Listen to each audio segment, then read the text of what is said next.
महाराष्ट्रातील पश्चिम घाट परिसरात सुरू असलेल्या मुसळधार पावसाचा परिणाम बेळगाव जिल्ह्यावरही दिसून येत आहे. कृष्णा नदी काठावरील पाण्याची पातळी झपाट्याने वाढत आहे. सध्या कृष्णा नदीमध्ये सुमारे 1.5 लाख क्युसेक्स इतका पाण्याचा मोठा ओघ नोंदवण्यात आलाय. तसेच वेदगंगा आणि दूधगंगा नद्या धोक्याच्या पातळीवरून वाहत आहेत.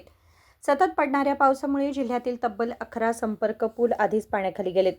याशिवाय अनेक मंदिर, दर्गे, स्मशानभूमी तसेच नदीकाठावरील शेत जमिनी पाण्यात बुडाल्या आहेत. दूधगंगा, वेदगंगा आणि कृष्णा नद्यांचा रौद्र अवतार ड्रोन कॅमेऱ्यात कैद झाला असून परिस्थितीची भीषणता स्पष्टपणे समोर आली आहे. राजशेखर हिरेमठ, KMM मराठी, बेळगाव.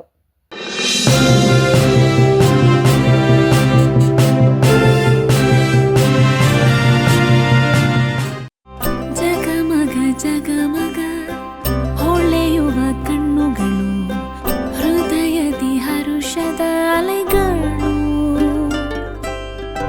ಬಂದಿದೆ ಶುಭಗಳಿಗೆ, ಪ್ರೀತಿಯ ಗಳಿಗೆ, ರೇಷ್ಮೆಯಲ್ಲಿ ಸುತ್ತಿದ ಸ್ವರ್ಣಗಳಿಗೆ.